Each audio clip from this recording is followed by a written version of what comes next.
I reached the edge of Marlington a little after 4 mountains hemming me in like dark, misty curtains. Route 39 twisted beneath my rental car as my cell signal faltered. The silence between signals pressed in, so heavy, I almost missed it when Rhonda called. Her sharp voice buzzed through the Bluetooth. "Jake, tell me you're still not out there." 3 hours from Clarksburg, tops, I said. "I'll check the place out, snap a few photos, and be back before Monday morning." "Look, I get you inherited the property, but this is off the roster, and our deadline's coming up," she snapped. "Appraise it and move on. The Deerfield pitch is priority 1. "It's just a cabin," I said as I turned the wheel. "Out in the middle of nowhere. I'll be quick." "No sentimental attachment or staying longer than necessary, okay?" "No attachment," I murmured. "I haven't seen Uncle Tucker since college. He became a hermit over 10 years ago. He stopped calling. The family thought he was off his meds, maybe schizophrenic." She paused, then softened enough to be polite. "Well, be careful. We need you back here." The call ended abruptly, and I didn't try to call her back. I parked in a gravel lot by a small cafe painted robin eggs blue with white trim. The sign, carved from wood and nailed above the door, read Rivertown Cafe. Inside, the cafe felt warm and rustic. There were wood-paneled walls, shelves of books, and a few older men playing checkers by the window. The air smelled of pine, fresh coffee, and a hint of smoke. Hungry, I ordered a turkey and apple butter sandwich and a black coffee from a teenager with a nose ring. Then I sat near the bookshelves. "You headed out to Beartown?" one of the men playing checkers asked, glancing at the topographic map sticking out of my pocket. I looked up. "Yeah, property appraisal." The older man smiled with most of his teeth. "Well, that wouldn't be Tucker Bradford's place, would it?" My stomach tightened a little. "That's the one, yeah, I'm his nephew." "Ah." The man's smile faded, replaced by something like respect, or maybe sympathy. "Well, he used to come in about once a month, like clockwork. Always said he had things to tend to out there. Never said what, though. I guess he liked his solitude," I said dryly. He nodded, not quite convinced. "The thing is, since he died, strange things have been happening by Beartown State Park. It's right near your uncle's place. Critters disappeared, not even raccoons in the trash. Hell, my son's a ranger. It's too quiet out there, he says." I gave him a polite smile and turned my attention to my sandwich. I'd spent enough time in small towns to know that folklore and superstition were just a way to pass the time. After eating, I left a 5 on the table and walked back to my car. The sun had dropped lower in the sky. I left the main road, following a dirt path as the GPS signal bled away. After about 5 miles, I found the cabin hidden behind a rusted gate, set back along an uneven road. The cabin sat at the forest's edge, half in shadow, its boards weathered and one shutter hanging crooked. When I killed the engine, silence settled me right away. There was no wind, there was no birds, no distant hum of cars, just the stillness of the woods. The older man's voice repeated, "It's too quiet out there." Suppressing a shiver, I stepped onto the porch with the keys the lawyers gave me. The boards creaked beneath me, and the front door stuck before groaning open. Inside, dust and stale air filled the rooms. Shelves of canned goods lined the walls, alongside stacks of old newspapers. A wall calendar by the kitchen curled with age, where tomorrow's date was circled neatly in red ink. Probably nothing. A dentist appointment, some reason to go into town. Who knew? Leaving my bag near the couch, I stepped back outside for some air. And that's when I heard it. It was low from the direction of the park. A deep, rough growl echoed. It was barely a sound, more the breath of something huge and unseen, rooting me in place. Then nothing. I stood there for a long minute, staring into the woods, wondering if I imagined it. Probably just a bear. Though I wasn't so sure. I double-checked the lock on the cabin door when I went back inside. A prickle on my skin bothered me. That odd feeling when your body knows it's being watched. I didn't sleep well that night. The couch in the main room was lumpy as hell and smelled faintly of old wood smoke and mouse droppings. I stared at the dusty cot in the back, Uncle Tucker's bed, but something about climbing into it felt wrong. Maybe it was grief, guilt, or the weirdness of sleeping in a dead man's bed. Either way, I folded a scratchy blanket over myself and tried to make peace with the cushions digging into my ribs. And by morning, my neck had a kink that hurt to stretch. I got the coffee maker working and sipped from a chipped mug as I walked through the cabin, my phone in hand, taking notes for the listing. The place was cramped but solid. One bedroom, a small kitchen, and a wood stove in the corner. Probably worth something to the right buyer. Interior dry, structurally sound, I muttered into the mic. Pine paneling intact, needs deep cleaning and updated wiring. There is no indoor plumbing. Inside the hall closet were 3 cardboard boxes. At first glance, I expected tools or canned goods, but when I lifted the lid off the top box, I jerked. Bones. Small ones, arranged carefully, almost delicately, clean and yellowed like they'd been boiled. A few were bundled with twine and feathers, black, gray, striped, and speckled. There were bits of fur, folded cloth, and what looked like a curled, mummified paw. I stared at it for a long minute before replacing the lid, deciding not to record anything about whatever the hell that was. That second box was the same, but the third held an old leather-bound notebook, scuffed at the corners. I thumbed through the first page and noticed my uncle's cramped, slanted handwriting. April 17th. Moss is creeping closer to the stone again. Offered squirrel and bloodroot. Kept watch till dusk. I closed the journal and slid it into my backpack for later.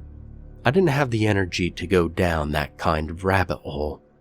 There was too much pressure with the Deerfield pitch looming. Rhonda would have my head if I delayed, and on top of that, I'd inherited a wilderness shack stuffed with bones and feathers, which I had to sell somehow before camping season ended. I needed some fresh air. There was a narrow trail behind the cabin that led into the trees. A faded sign, barely legible, pointed toward Beartown State Park. It looked manageable. A dirt path, some overgrown sections, but well worn enough.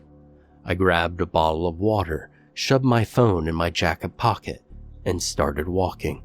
At first, the hike helped. My thoughts calmed as I moved, boots crunching softly over leaves and gravel. The air smelled sharp and green, but colder than it should have been for midsummer.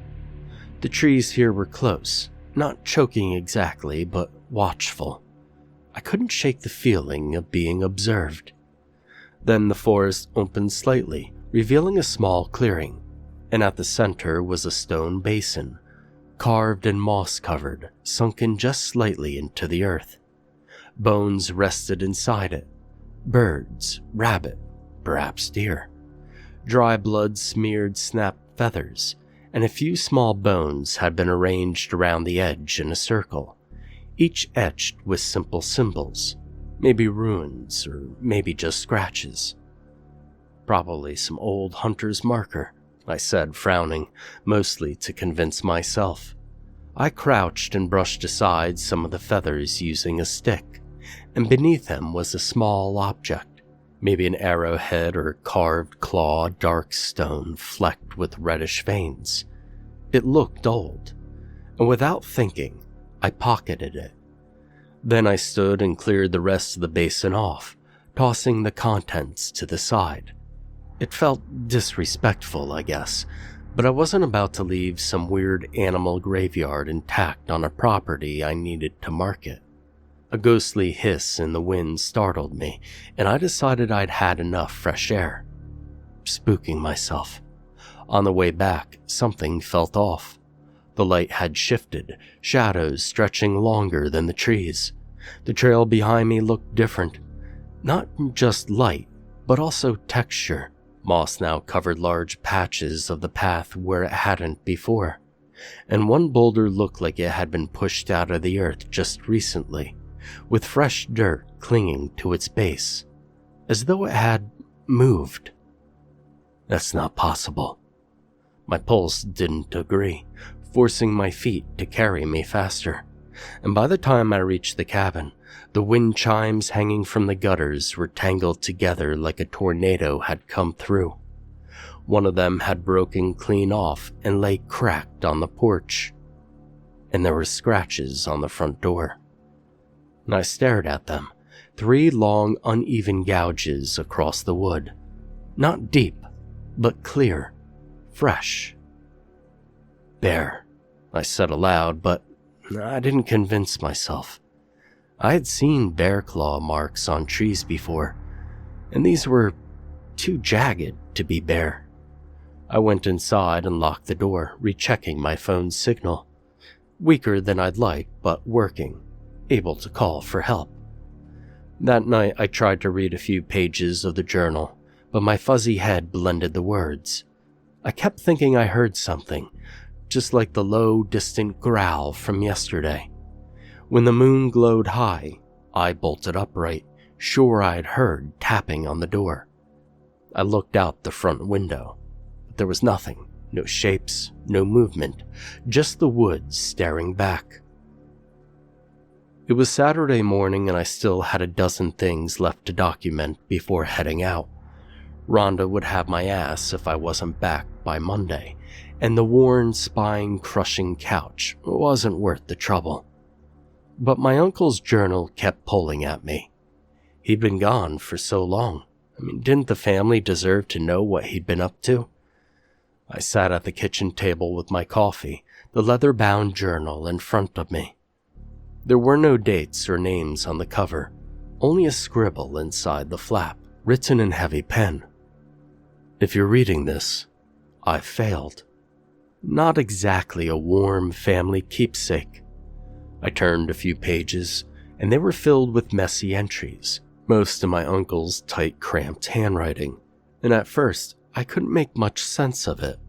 Some parts sounded like poetry or strange dreams, but I started to notice patterns, warnings, repeated phrases. Don't go on the trails at night showed up more than once, sometimes underlined. Then came the talk of offerings. Left cornmeal and rabbit blood in the basin, moss already receding. The birds came back. Heard it pacing again just before moonrise. Set the bundle early. Slept through the night. The full moon came up often. It seemed to mark cycles, not just for the offerings, but for whatever the hell my uncle thought he was dealing with. The phrase, the Bear Town Demon, was used a few times, always capitalized.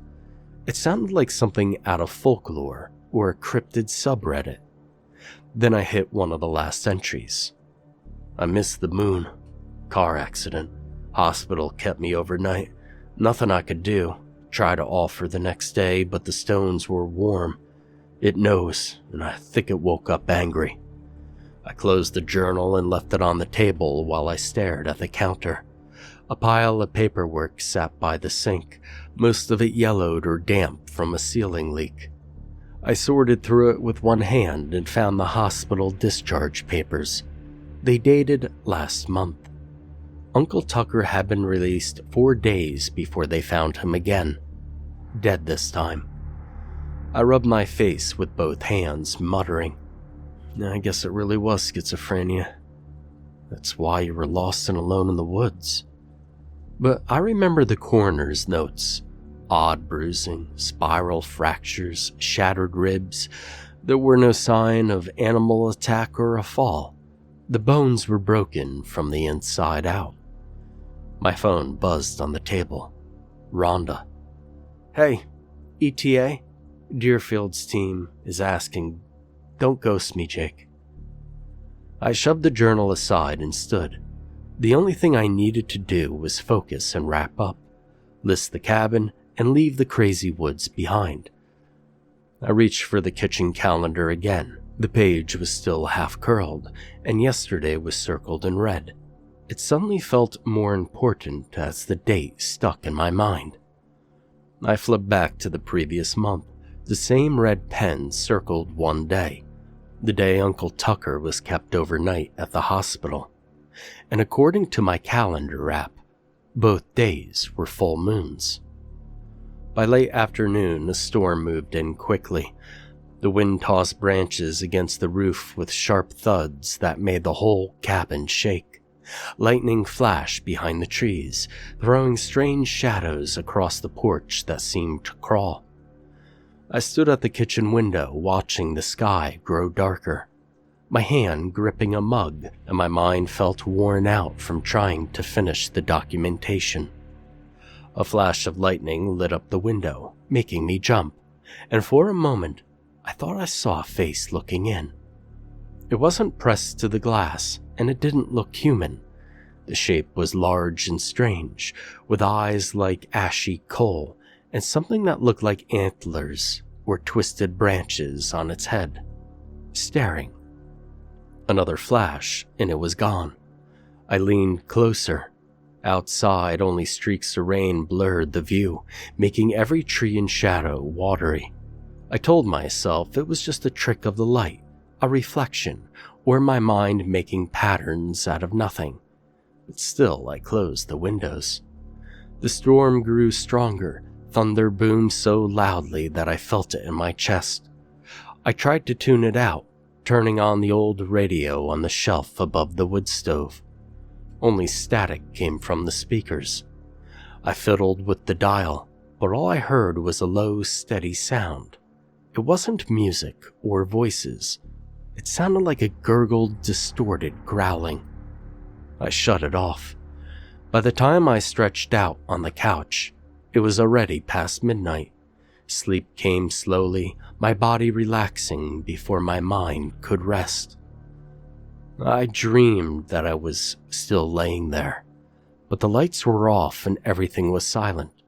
The front door creaked open, and someone stepped inside. Uncle Tucker. He was hunched over, his arms bent at odd angles. His face looked haggard and hollowed, his lips pulled back to show yellow teeth. He stood at the end of the couch, staring down at me. Every part of me wanted to run, but I couldn't move. "Jake," he rasped. His voice sounded like dry leaves and gravel. "You shouldn't have touched that stone. It knows now." He dropped to his knees with a crack and scrambled forward, clawing at my shirt, speaking too quickly to understand. "The Beartown demon's awake. It's hungry. It must feast. We kept it calm, quiet, but you." His mouth stretched wider than it should have, his jaw unhinging as he let out a roar that shook the walls. I bolted upright, gasping, sweat dripping down my back. Outside, the wind howled, and to my shock, the front door was open, banging against the wall. I rushed over and slammed the door shut, my heart pounding. I locked the deadbolt, but my hands kept shaking. Hadn't I locked it? How did it even open? Rain covered the front porch. There were no footprints, no sign of anyone, only the wind and the woods. I paced, trying to calm myself. It was only a dream, only a storm. Just stress, deadlines, an uncomfortable couch, and a bad night's sleep. But still one question kept coming back to me. Do I leave tomorrow? No doubt that I should. Leave all this terribleness behind me and never look back. But deep down, something told me to stay and find out what Uncle Tucker had really been doing out here all this time. And what was happening to me now. By late morning, the storm hadn't let up. Rain thudded against the roof and slithered down the windows in heavy sheets, turning the dirt path outside into a muddy trench. I hadn't slept much, and I'd stopped trying to answer Rhonda's calls or texts. 6 messages and 2 missed calls with her name in all caps waited on my phone. But I didn't care. Not anymore. Something was wrong here, and I couldn't pretend it wasn't. I started going through the cabin again, slower this time, like maybe I'd missed something during the first few walkthroughs. Everything seemed ordinary besides the bone and feather closet. In the back room, I crouched by the cot I hadn't touched since I got here, and that's when I noticed the edge of a storage box poking out from behind it. It was heavy as I dragged it out and flipped open the lid. Inside, I found a stack of old newspaper clippings, handwritten notes, and yellow printed pages. Some had underlines or scribbles in the margins. Every piece focused on the same subject, written in bold black ink. The Beartown Demon. A lump rose in my throat. I sat cross-legged on the cabin floor, flipping through the pile while thunder rumbled in the distance. Some articles reported old disappearances, hikers found crushed in strange ways, or not found at all. A few locals talked about the thing in the rocks. Others dismissed it as superstition. But my uncle didn't. He'd written his own notes. A lot of them. The demon sleeps in the clefts when the pact is honored. It feeds when the ritual is broken. Always on the full moon, no exceptions. The mantle isn't chosen, it's passed. And near the bottom of the stack, I found a hand-drawn charcoal image on torn paper. I paused before turning it over. It was a creature, hunched and huge, with a sunken face and deep-set eyes like pits.